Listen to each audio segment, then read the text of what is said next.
Welcome into the Middle of Nowhere Gaming Podcast, episode 26. It's a little bit, it's a little bit delayed from the normal schedule, but we're doing it on a Saturday night, and not in the weird way. But today I have with me my Nintendo Ninja, Lou. Hey everyone. Hi gamers. And Johnny, who does not have a nickname still. Johnny Rocket. Johnny Rocket. Sadness in my apartment. Johnny Appleseed? No. No. No. Okay. Well, Lou, you want to tell the world about your fantasy? What you want to do? Oh, yeah. We were just discussing this. Really... Wait, this isn't something I should admit to people? Go ahead. Johnny's already moaning. I don't know if I should say It's your life.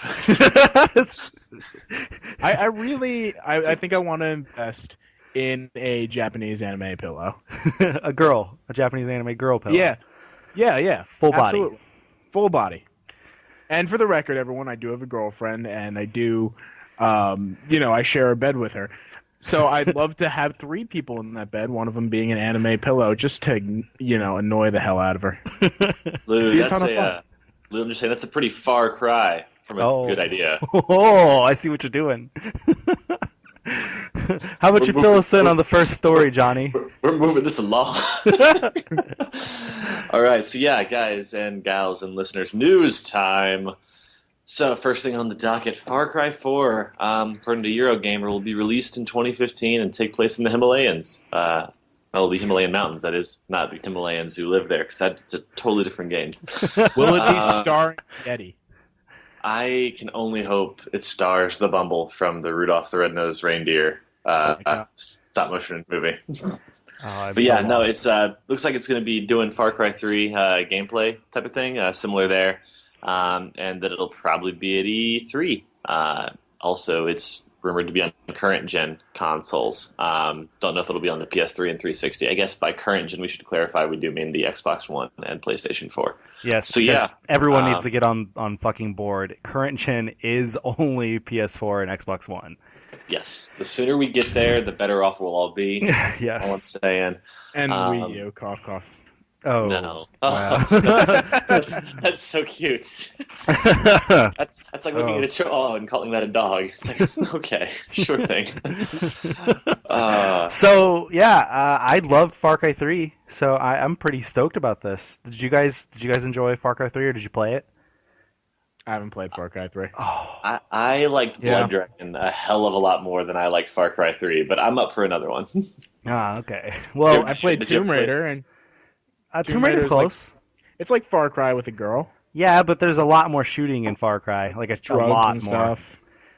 I And was going to go ahead and say spoilers for the end of Far Cry 3. Far Cry 3 also had the bad ending where you totally fucked a woman and then she killed you after you finished. That was awesome. So was she a praying mantis? No, I mean, she said, I think, quote, something along the lines of, I have the seed of the hero, you're not needed anymore, and she stabbed you in the heart. Credit roll. It was epic. I love that game. It's kind of how I want myself to go. Yeah, it's a good way to go. Seed of the hero. No, but I'm most excited about riding elephants, because this rumor is saying that you get to ride elephants, and that's pretty fucking legit. Wait, are there elephants in the mountains? I guess. If you're Hannibal, yeah, obviously. I don't really get that. I mean, sure, okay, but also, just to clarify, elephants aren't fast. This is like a really lame mode of transportation, elephants aside. Well, it depends on how big the world is going to be, the world map or whatever in the game. It doesn't have to be. Well, I guess. God, I wonder how far it's going to spread. Are you going to get to go into India or whatever? Because that would make more sense, as if you're on like the edge of the mountains and you're not just like all the way up in, and then you get to like go into India or Pakistan or somewhere around there. Elephants. Anyways, You elephants. know what else? You know who makes Far Cry 3? Who produces that? I think it's Ubisoft. I think it is. Oh, okay. Well, Ubisoft also officially revealed Assassin's Creed Unity last Friday. It was rumored basically all last week. There was a bunch of leaks going on, and Ubisoft eventually released a trailer confirming the rumors that there will be another Assassin's Creed game later this year, and it will be set in France during the 18th century, and will be released during the holiday season on PlayStation 4, Xbox One, and PC. And then, even more to that is, now this week, there's been rumors about Assassin's Creed Comet, which will be the last-gen version, or the last-gen game, which will be separate from Unity, and is supposed to be, according to the rumors, a sequel to Assassin's Creed 4 Black Flag, and will take place in 1758 in New York. And, yeah, so a lot of Assassin's Creed coming this year, apparently. Did you guys watch the trailer for Unity? I was afraid there'd be spoilers for 3 or 4, so I'm kind of staying away from it. It has nothing to do with those. I'm aware. I just don't look at other Assassin's Creed things until I finish the last ones, and I need to be on a weird streak. And not only that is, like, the trailer... Skip 3. It's hot trash. I think it's still worth a play. It was still fun to play the Revolution. But, I mean, the trailer for Unity isn't any, like, gameplay or story or anything like that. It's basically just showing off the engine and the world. It's just a bunch of, like, cameras spinning around the character looking at different places in France. That's about it. So it's it looks really fucking good. Like the graphics. Like, oh my god, I can't wait. I'm a huge Assassin's Creed fan though. So yeah. So all right, so moving on. Speaking about games taking place in France / the US, I think it's time that we share some love with Asia. And so does Microsoft. Phil Spencer. That was a stretch. So much of a stretch. That was a stretch. I know. That was a hard one. Anyway, Microsoft Phil Spencer said that they have some Japanese Xbox One exclusives coming out alongside its release later this year. Spencer said at GDC, "I'm very excited about the announcement of the release window in Japan. A unique exclusive title for Xbox One is going to be released by an awesome Japanese studio. There's no word yet on what game it will be. Also, I believe he said that they're going to be showing up at Tokyo Game Show, if I'm correct." I don't remember. Probably if this is, I think that's what. I think you're right, because they had a bunch of. Wait, this is They're set for release. Xbox One is set for release in Japan in September, which is when Tokyo Game Show is. So you would assume that they would show up there with a big showing and be like, "Yo, look at all of these games we have for you guys." Right. So that would make sense, but I don't remember. So, do you guys have any? I don't know how big of Japanese gamers you guys are. Do you have any guesses or any hopes on which developer it would be making a game for Xbox One? I mean, what would sell one for me? Level 5. Yeah, that's what I was thinking. If it was going to be any company, it would be Level 5 for me. I mean, I think that's fond thinking. I doubt that's who it would end up being. I do too. I mean, fact of the matter is, with the success of Ni no Kuni on the PlayStation 3, I don't see Level 5 going and working with Microsoft, trying their stuff on a platform that is proven to not be the best over there. Does anybody know if Mistwalker is still around doing their thing? They are, I believe. I wouldn't be surprised if it's them again. I mean, Sakaguchi hooked them up with Blue Dragon and Lost Odyssey on the 360. I mean, I wouldn't be surprised if they got the band back together and made something else. But I'm not too sure about what that studio... as far as I know, I assume they're working on something, maybe, but they went quiet after Lost Odyssey, so I have no idea. Go ahead.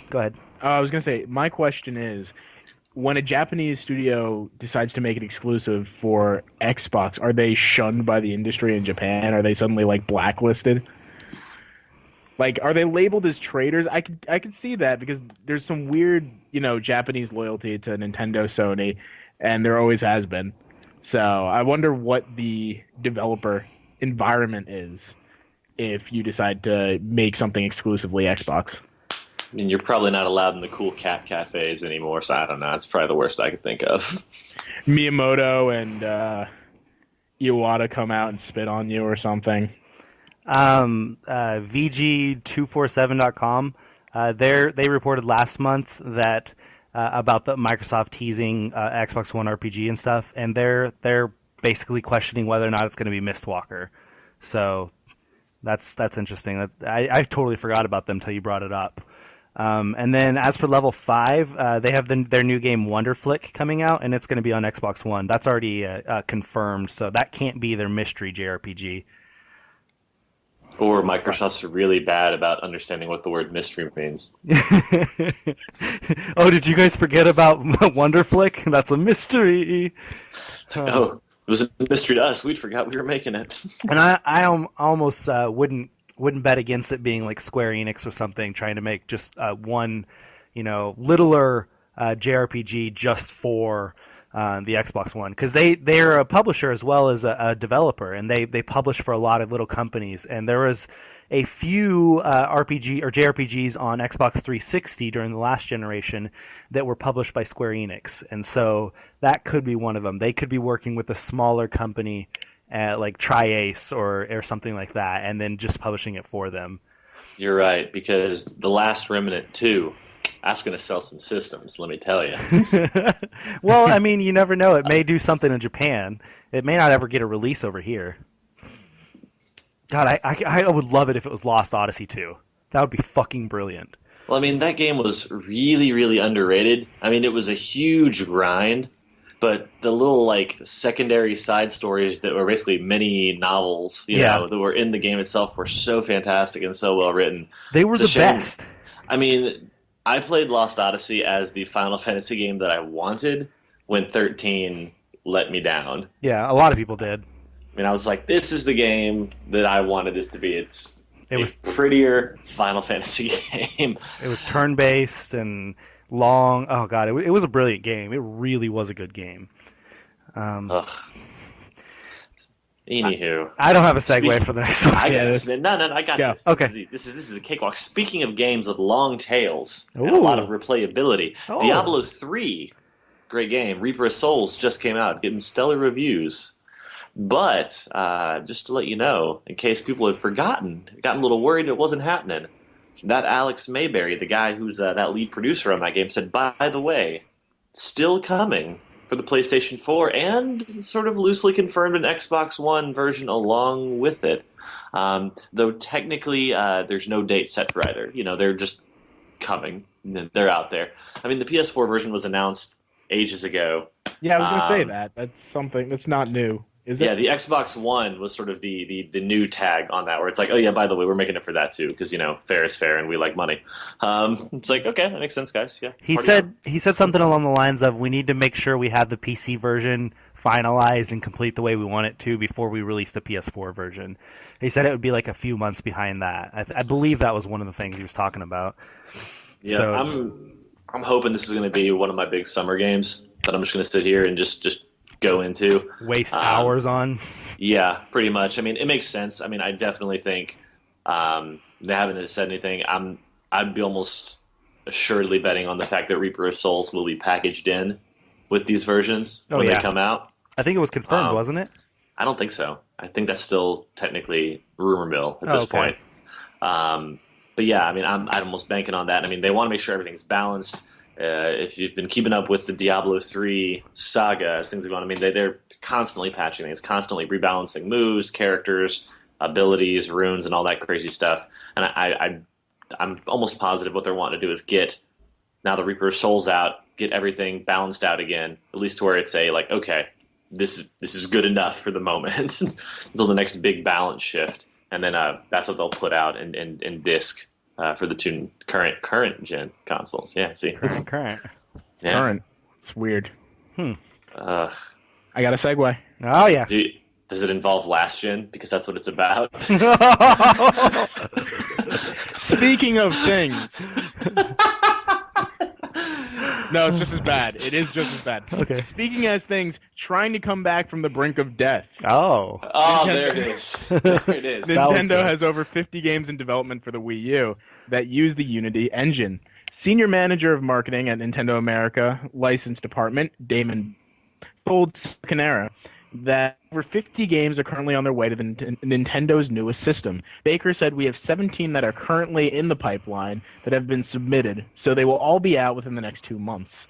And then we have another 50 that are waiting in the wings, and they are coming. So we've got a lot of Unity content on the way. This is a result of an initiative last year that gave Unity users easy access to Wii U development. The project also spawned Nintendo Web Framework, which is a development environment to help get more indie games on the Nintendo eShop. That is a long one. That's good news, though. That's really good news. Really There's good a news. lot of good games coming out too. Oh, I know. It's gonna be a good year for Nintendo. It really is. Is it? Is it? Maybe not financially, I'm but about to say I'm gonna play like devil's advocate or just evil guy. 'Cause maybe I'm not devil's advocate. Maybe I'm just the cynic, and maybe that's my point in this show. Is it really though? Like honestly, like 50 games, that's great. If you have a Wii U, that is fantastic for you, right? Like that is good news, right? These games, though, a lot of these are independent titles. There are some big games that do use variations on the Unity engine. Mm-hmm. Generally speaking, most of these are smaller titles. These are not things that are going to sell systems. These are not things that are going to really boost Nintendo's revenue. This news story comes directly on the heels of Microsoft showing their independent development at Xbox Initiative numbers, Sony retorting with their indie development numbers, saying, look at the hundreds of companies. Over 1,000 companies. Each of them being like, hey, look at this list. And Nintendo is like, we have 50. Yeah, but they're saying they have 50 that are coming like soon. 17 in 2 months, and then probably 50 within the next year or whatever. But I mean, I think on. Nintendo has way more credibility than Xbox One at the moment with indie developers.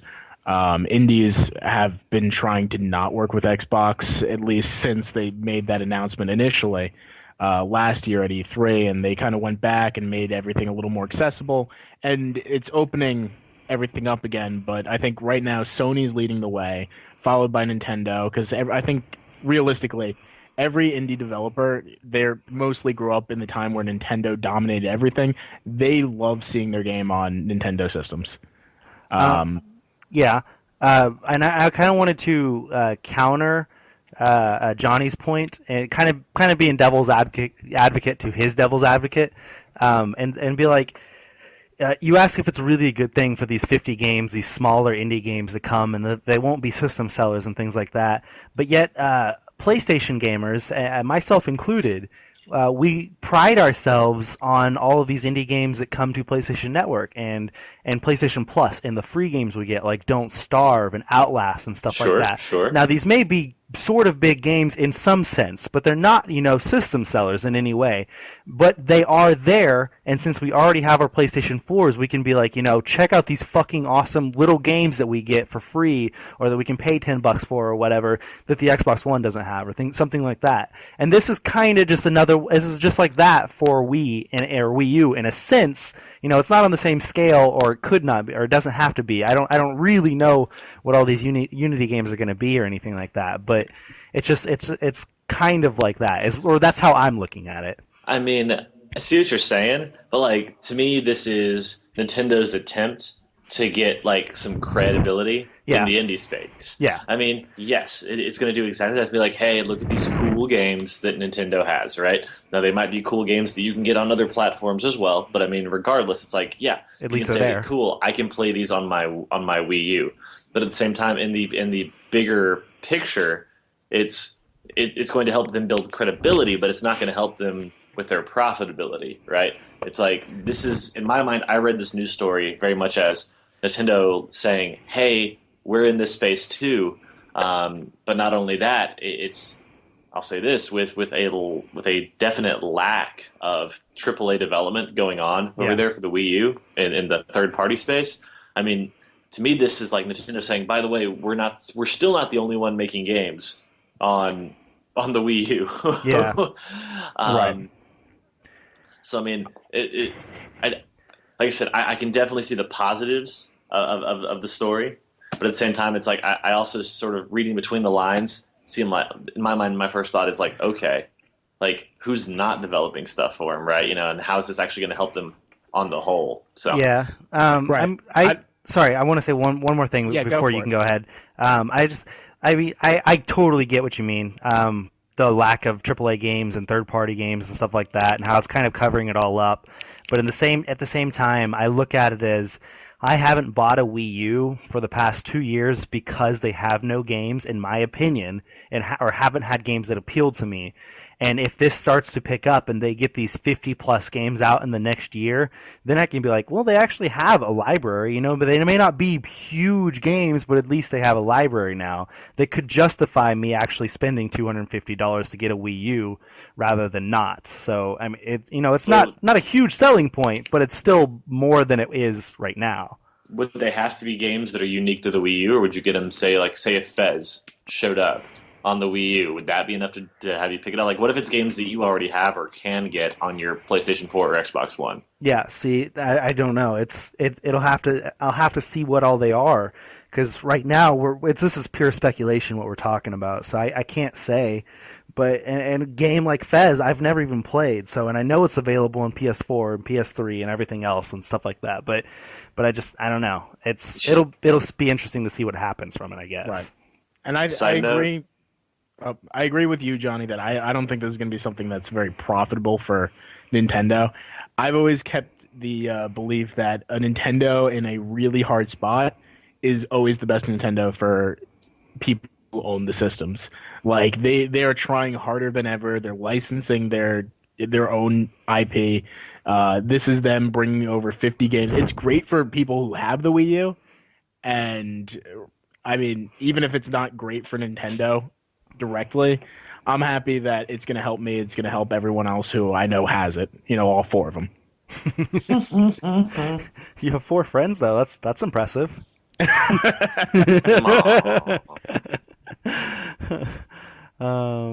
So we beat the dead. Speaking of speculation. Speaking of speculation, what could be considered depressing news to some. Facebook announced, and this was earlier in the week on Tuesday, if our dating is correct. It is. Basically, Facebook bought Oculus. Or are going to buy Oculus. Yeah, it's still in the process. It'll go through here in a month or so, a month or two, for $2 billion. $2 billion between cash and stock options. Wow. It's pretty wild stuff. So yeah, long story short of it, they're all saying the right things for people who get nervous on this sort of type of buyouts. Zuckerberg has said, quote, "At this point, we feel we're in a position where we can start focusing on what platforms will come next to enable even more useful, entertaining, and personal experiences. Immersive gaming will be the first experience, and Oculus already has big plans that won't be changing, and we hope to accelerate.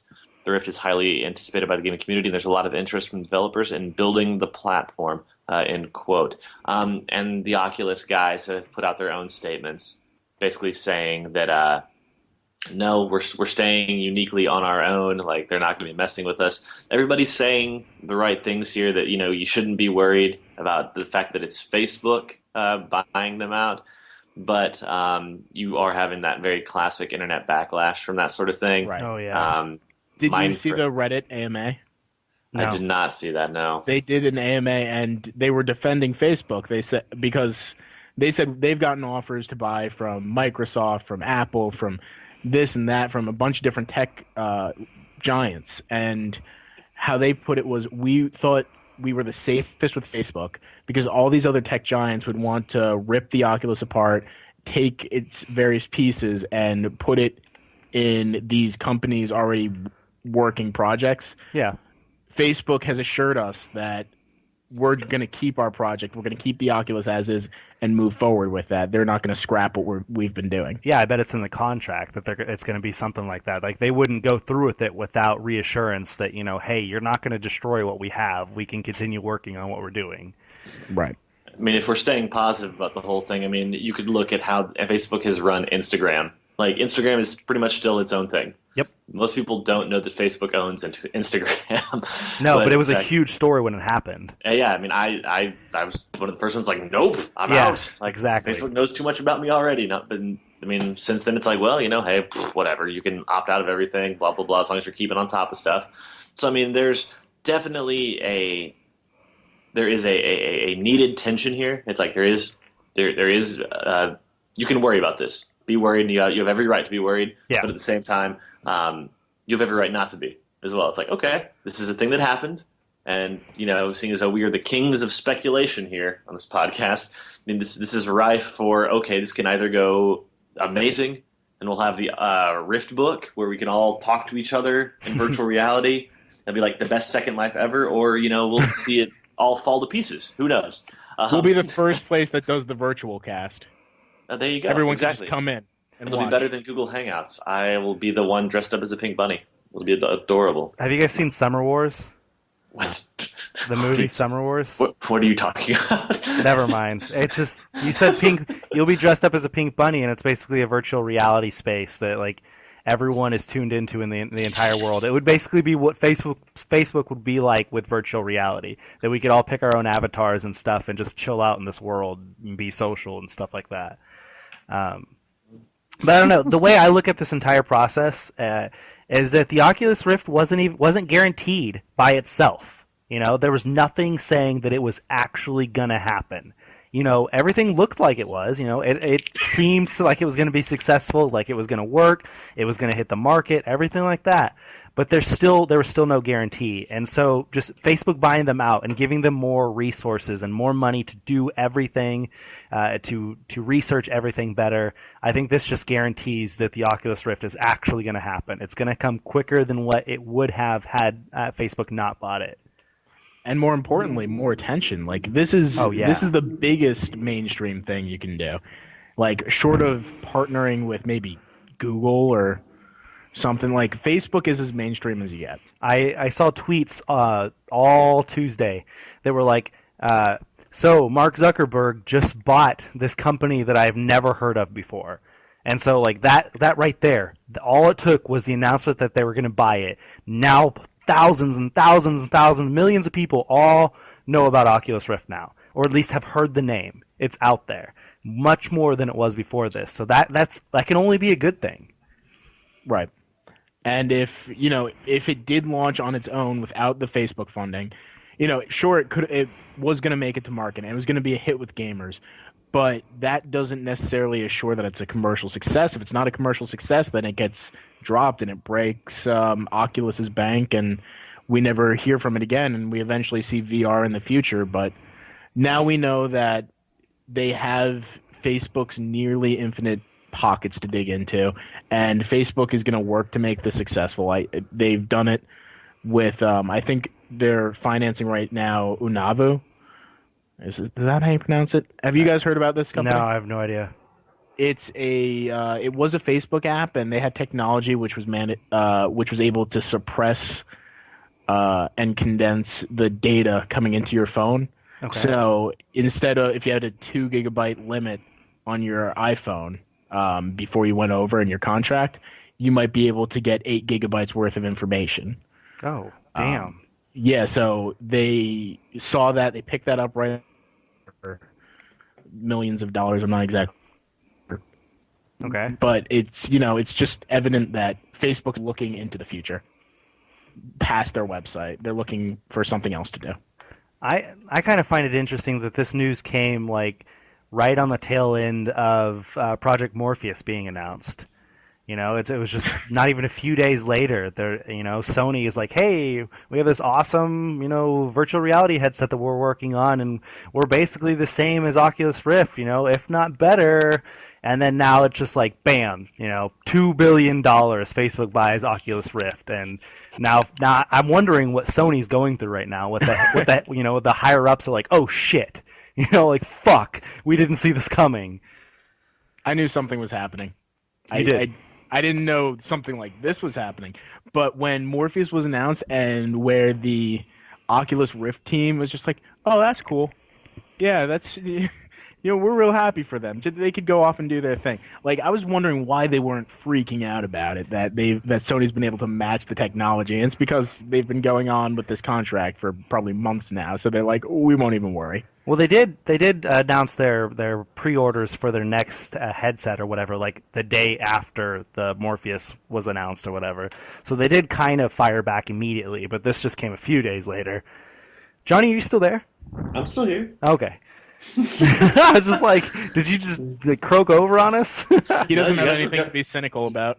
You guys were going back and forth. I was like, sure, yeah. Yeah, Okay. yeah, for sure. Waiting for a good moment to be like, all this sucks. I disagree. VR's terrible. No, I find it the Minecraft story. The head of Minecraft was it Marcus It's Marcus Pearson. Pearson. So you don't pronounce both S's or anything? It just interesting. Yeah, he basically said that Facebook creeps him out, and so that he wasn't gonna develop Minecraft for the Oculus Rift. I think that's funny.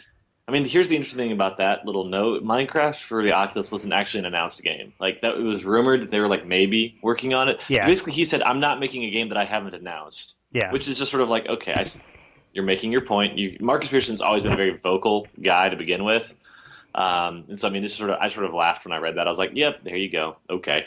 Good for you. You made your point. I laughed because he used creeped in the sentence as if he's trying to, forward his own brand. Oh, by the way, we also do creepers in Minecraft. I see that. Yeah. He's going to rebrand them to Facebooks. Yeah. Let's see what I did there. Zuckerbergs. That was a good one.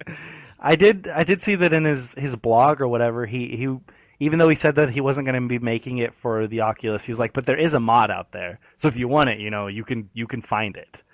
So it's not like he was saying that it's not going to be on there at all. Somebody's putting it on there. So, quick side note pertaining to this story. So Facebook bought Oculus for $2 billion.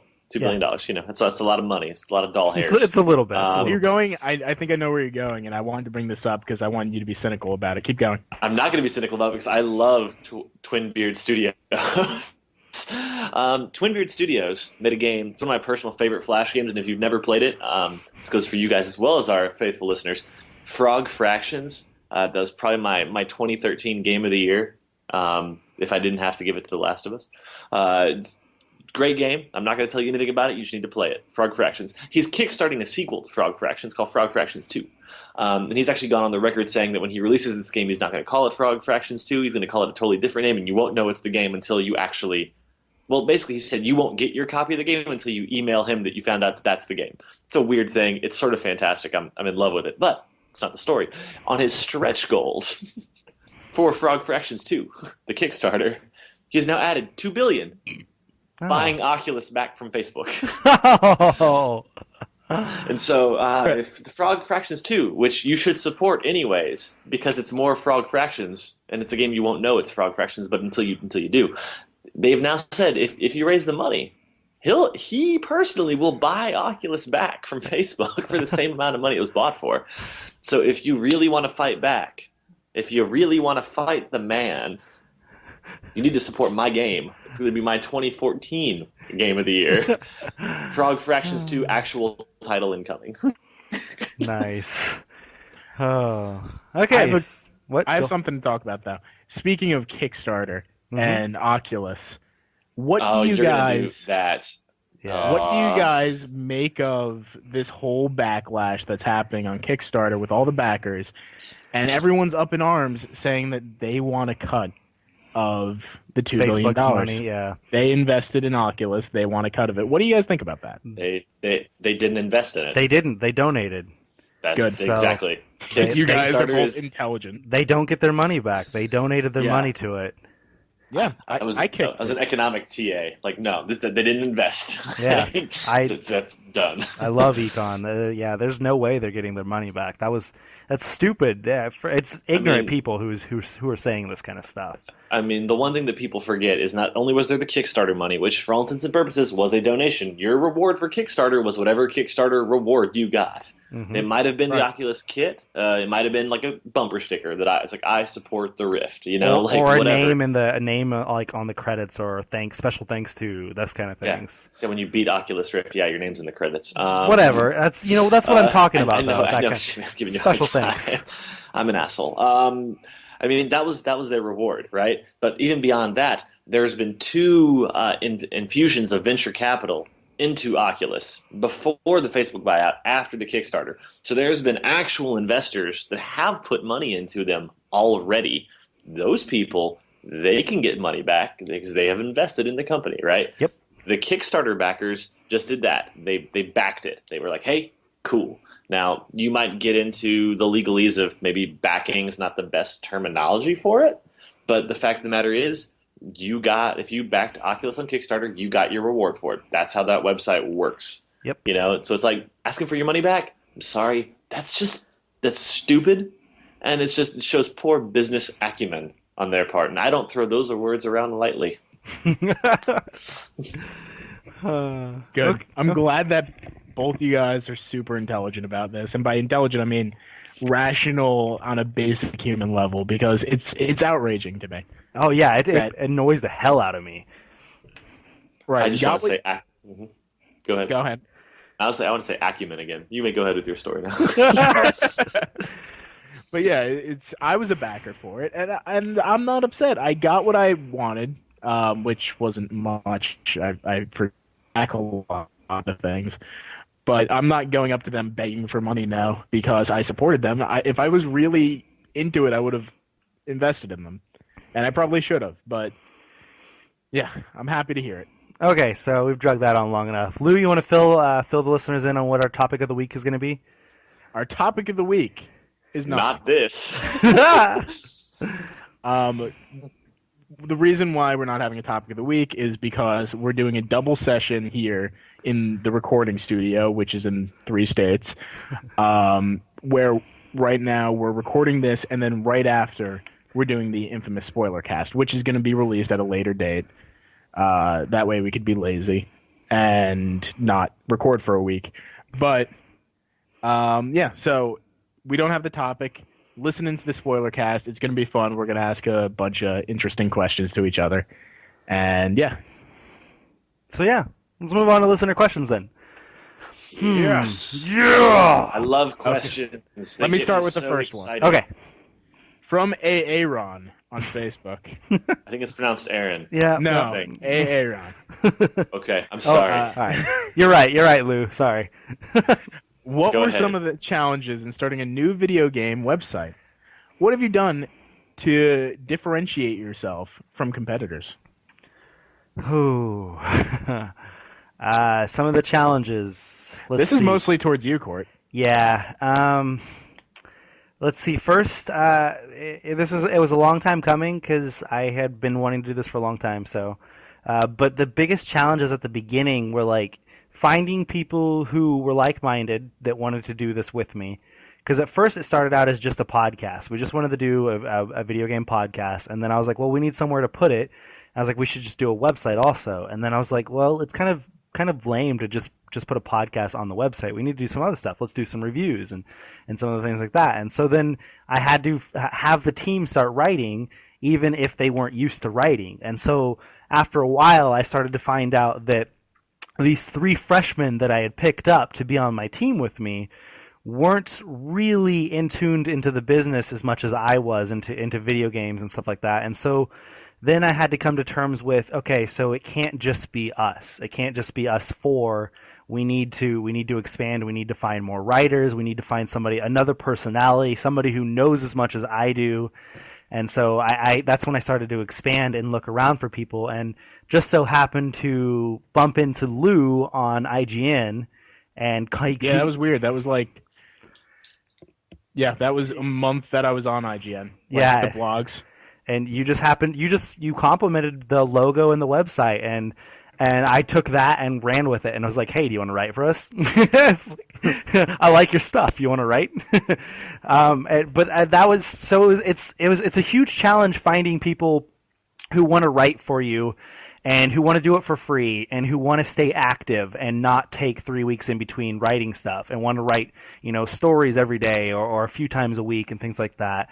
And it's challenging for me to be in a leadership role, to try and keep everybody on the same page and to try and consistently get content out of everybody.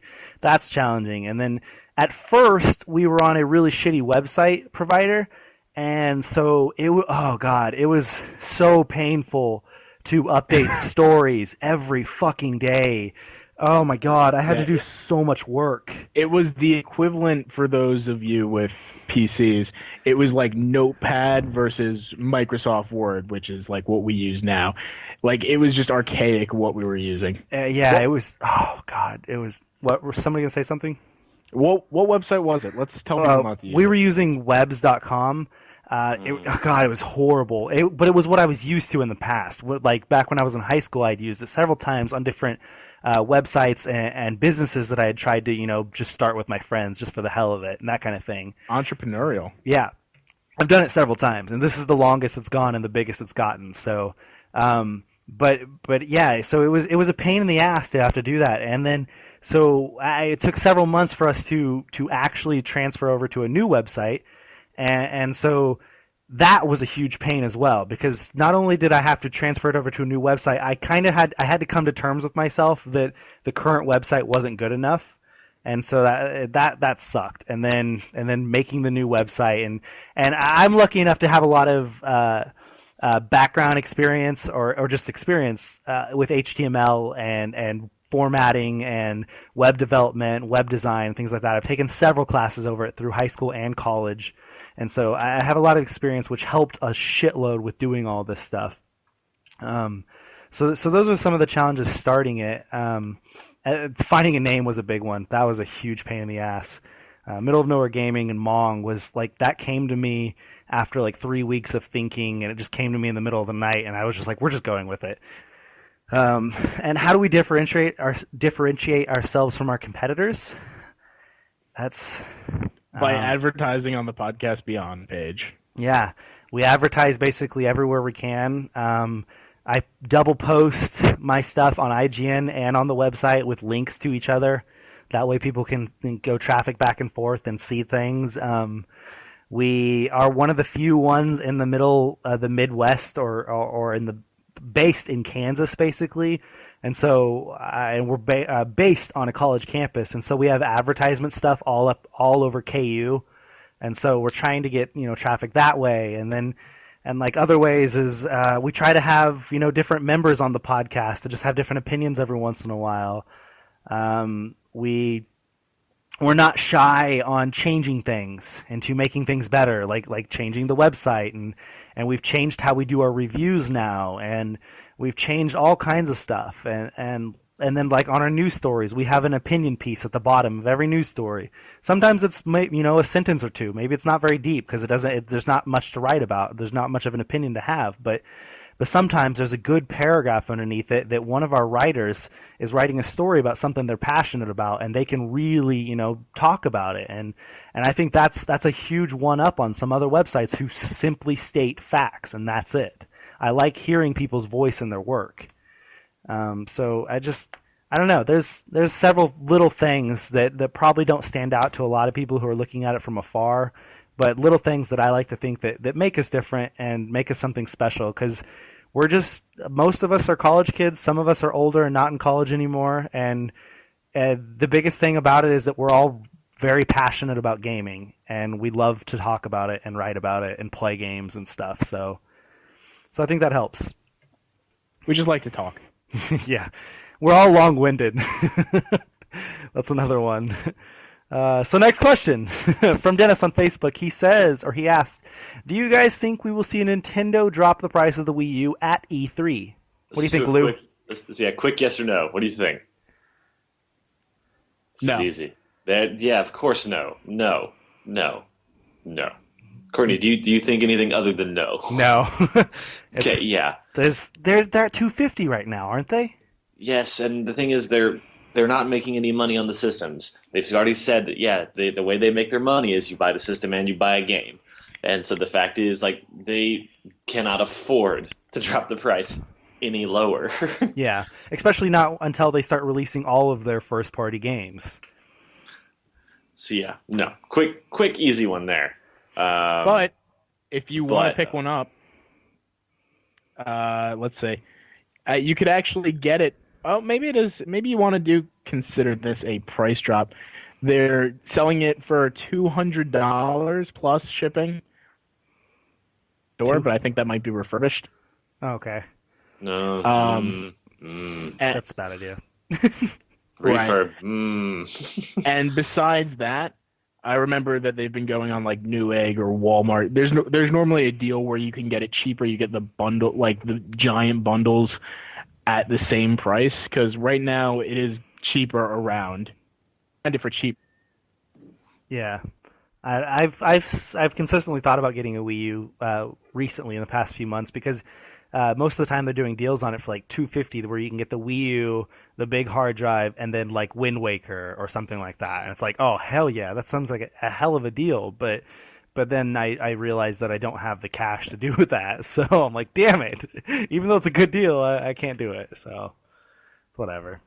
Yeah, I'll be honest. I mean, the Wind Waker that bundle almost made me hop in. And it would have been a very poor choice, honestly, mainly because like that would have been the only game I would have gotten for it at this point. Yeah, I've played 3D World, and it's a good game, but it's not one that I would have been like, I need to buy this, you know? But I have some very fond memories of Wind Waker, and that game still holds up. And so I was like, almost dipped the toe in, but no. I mean, I honestly don't know at this point what it will take for me to buy a Wii U. I mean, I'd like to say it's games, but there are some solid games out there, and I'm still like, it's there. I'll wave at it, be like, "How you doing, Wii U? Having a good time there?" I could see like maybe a Black Friday price drop for $200 or something like that. That could almost make me jump in, because that's the same price as a 3DS. It's not bad for a home console. Right. Also, another reason they won't drop it, because you can't have that be the same price as your handheld portable system. It doesn't bode well. No. Johnny, are you a Metroid fan? I love me some Metroid. Would that do it for you if it was a new Retro Studio Metroid? Plus a price drop to $200. I mean, it's honestly, oh god, I want Retro to make a Star Fox game, but that's a different conversation. Yes, one I can't agree with. Man, my favorite Star Fox game is Star Fox Adventures. That game, I'm going to say something and I'm going to regret it. Shut your whore mouth. Shut your whore mouth. that is not a Star Fox game. We don't talk about it. No, like a new Metroid game, like that would, I mean, I'll say this. You give me a Metroid game with legit first-person shooter controls, oh, yeah, I'm in. Like that'll do it. You give me a twin-stick Metroid, first person, yes. Like that would do it. And you plucked the right nerve. I feel all warm and fuzzy on my inside. And moving on. I want to caress my morph balls. Dennis also asks, do you think we will see more big deals this year, like EA getting the rights to Star Wars? Nope. Yeah, not really sure I follow. I mean, I think what he's asking is like big business stuff happening. I mean, in that I would say yes, but like not like a giant, like, hey, this is a unique, one-of-a-kind publishing deal. I mean, I think you're going to see probably some big-name studios flounder, if not fail, this year, just because the price of development is getting so high for a lot of these AAA titles. Yeah. It's taking more and more for those games to break even at all, let alone make a profit. Yeah. I mean, Irrational, BioShock Infinite sold well enough. It wasn't a bad game sales-wise, but fact is it underperformed according to 2K's and Take-Two's expectations. And so, yeah, Rational. I mean, once again, we talked about this a couple podcasts ago. Like, regardless of what you think about why it happened and all that stuff, yeah, they're gone, right? I think you're going to see more stuff like that happen. I think you might see some consolidation amongst some of the companies, where it's like, hey, we need to band together to make sure that neither of us fail, right? But I don't think you're going to see something along the lines of like, and now XYZ company will now have the rights to make every future Lord of the Rings game. I mean, I don't think you're going to see anything like that necessarily. At least not on the level of Star Wars, because that's Star Wars, and it's Star Wars. I don't need to say anymore. Star Wars. Yeah. How about we move on to Raw, and we get this moving along? Yeah. Raul. For sure. Let's do it. Raul Goodman. Ask it. Do you guys think the game length is an issue in general?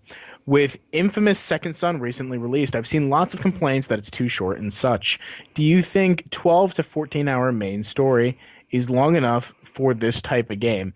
Maybe should we cover this during the spoiler cast? I don't think we need to touch on Infamous so much. Let's just go with like 12 to 14-hour games. I was gonna make a feature article about this. I might still do it, and it was gonna be called "Mine is Bigger Than Yours," or "Mine is Longer Than Yours."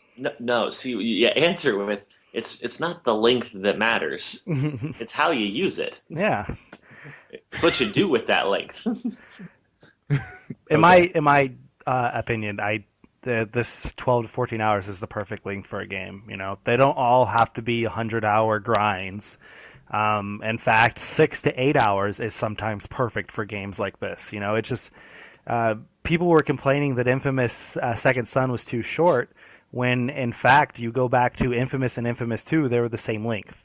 It's just the way they did things were differently, and so it's just I don't have any problem with this length of a game whatsoever, because sometimes I want to just beat a game in a weekend, you know, rather than spending 4 or 5 weeks on a game.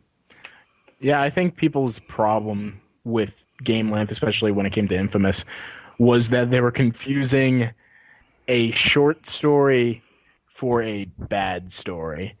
And we're going to have arguments over this when the spoiler cast comes along, but I think a lot of people from Podcast Beyond agree with me that compared to, even though the length to Infamous and Infamous 2 was about the same as Second Son, people felt like they were getting a lot more out of the Infamous story, and that's because I think you're tying way too much Infamous into this. Come on now. We're just talking about length of games. Come on. Okay, well, length of games in general, no, there can be a short game that is perfectly fine. Journey was a great game. It was short. Some games don't even need to have story. Yeah, you're right. Like what Borderlands. Borderlands has a terrible story. Shut your mouth. No, Borderlands. It's hilarious, but horrible story. Great writing, perfect gameplay, and great loot system, but the story is disposable. Don't tell me you weren't sad. Oh, you know, God, spoilers for the Borderlands series. Tell me you weren't sad when Roland died. That was like, I played Roland. I was like, oh my God, I watched myself die. I didn't care. You guys have no heart. I honestly just had fun killing things and looting shit, so that's all I cared about that game. You're a monster. Okay. Bad story. Length doesn't matter, folks. Like, yeah, seriously. I mean, I've had great experiences that were like a couple hours, and I've had some friggin' 70-hour experiences that I wouldn't trade for the world. I mean, It's just, if it's a good game, it's a good game, and the length. Long story short, if you think the game is good, the length's not going to matter to you. Like, because what you got out of it, that's what matters. If you enjoyed yourself and it was only 2 hours, fan-fucking-tastic. If you plowed in like 120 and you think that was time well spent and you enjoyed it, cool. Then that's a good length, right? I think there's the moment you stop enjoying it, that's when it's like, okay, maybe there's a problem here. Yep. Right. Totally agree. Yeah, let's move on then. What are you guys playing this week? Or this weekend, now that we're in the weekend? Playing Infamous again? Playing Infamous more? Are you playing something else? I'm playing some very critically acclaimed games like I normally am, and I'm trying to balance them as usual. I'm working on Persona 4 Golden because after playing Infamous, it was like too short. I'm like, I need just a ridiculously long game. Do it. So I'm so excited for the. Go ahead. I'm chugging away at that. Meanwhile, on my PlayStation 3, I'm starting Metal Gear Solid. Ooh, nice. I'm starting the series from scratch. Is it the first time you've ever played them? First time. Oh, Lou, I'm going to need, when we have these little recorded chats, I'm going to need a Persona and a Metal Gear update from you pretty regularly. Okay, that'll be now. Those will be anything worth mentioning. New segment next week or every week is Metal Gear and Persona update. Persona Gear. Lou's Persona Gear moment. Johnny, what are you playing? I mean, I just wrapped up my good playthrough on the Infamous. I had some good fun there. I've had people call me, say that's people are crazy. They say the wrong stuff all the time. Yeah. I've just finished up that. I was talking to you guys earlier. I'm debating, like, I played through Fez on my 360 back in the day. I'm debating on going through it again now that it's out on the PlayStation 4, re-downloading that and having some fun with it. That game is, if you haven't ever played it before, it's incredibly magical experience. one of the few games that requires you to pull out notebook paper and pencil and take notes about what's happening in the game. And it looks like a platformer, but it's so much more than that. So I mean, there's a lot of fun to be had there, and some debate maybe going back into that.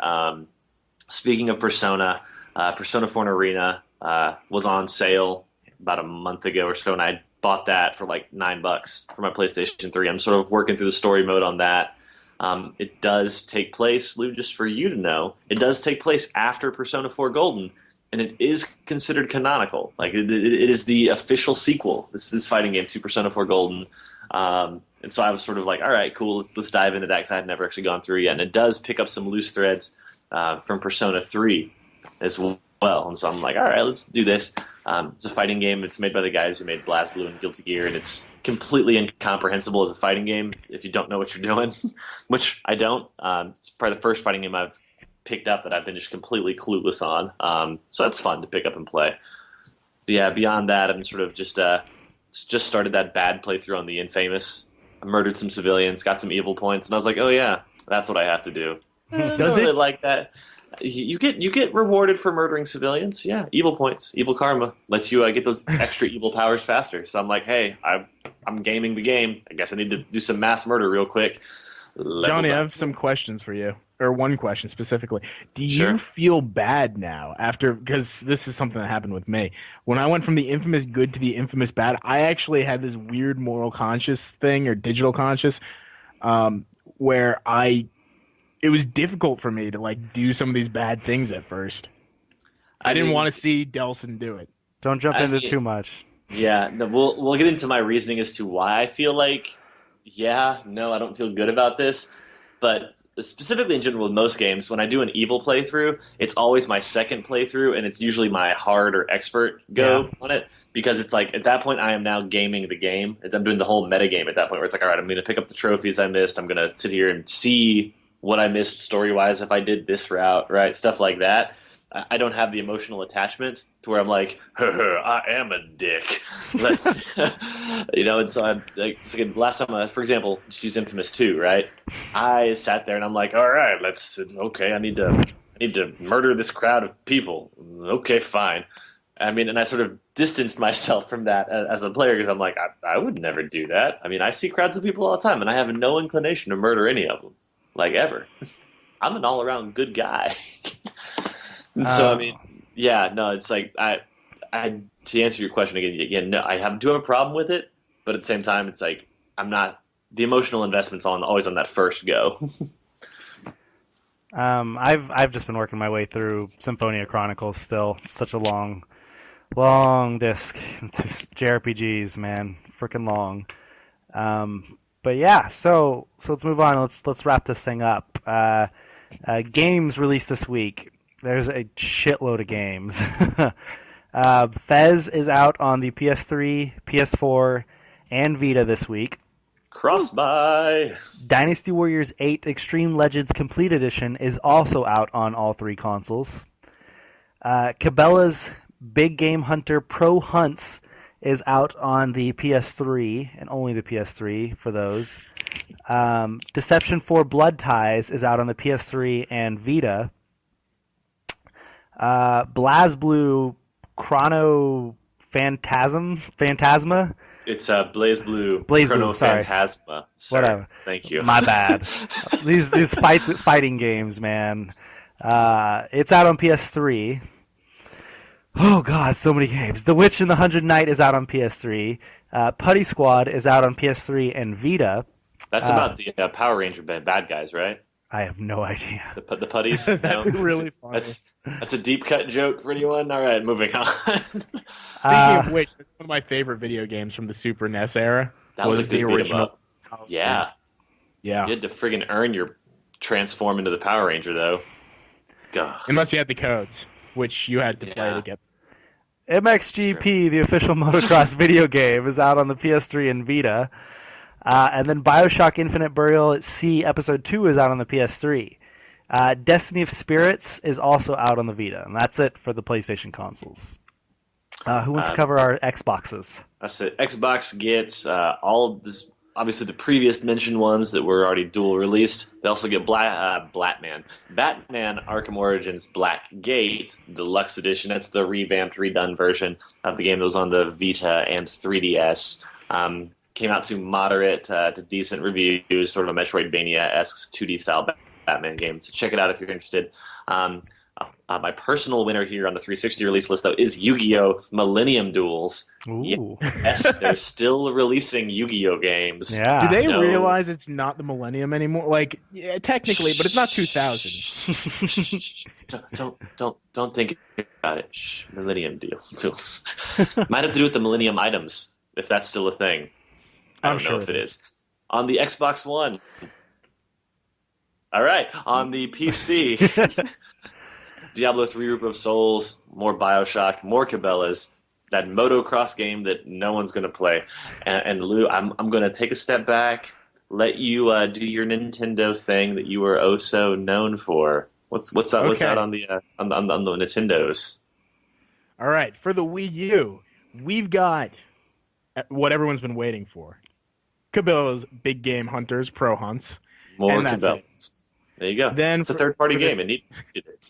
Yeah, it's a multi-plat. Wow, I'm really impressed. For 3DS, we got Cut the Rope Triple Treat, in case you don't have an iPhone, and Madagascar 3 and the Crudes Combo Pack. Oh, also Skater Cat. Skater Cat. Anybody know what that is? I have no idea.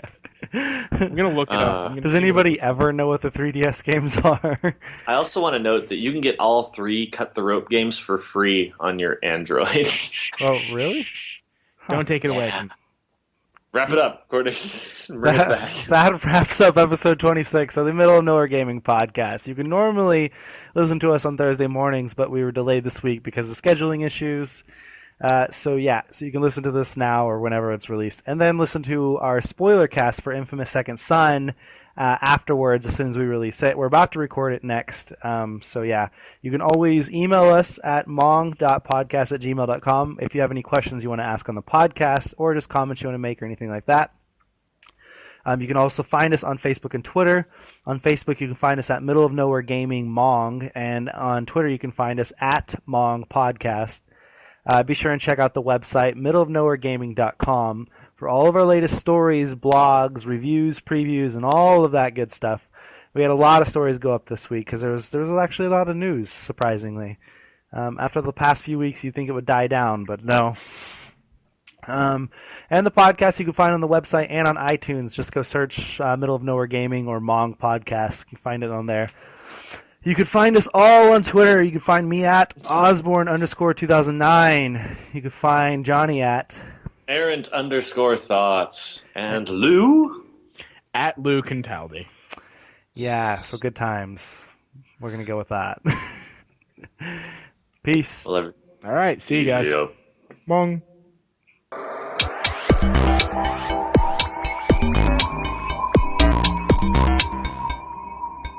Yeah. Snake. Snake. Snake.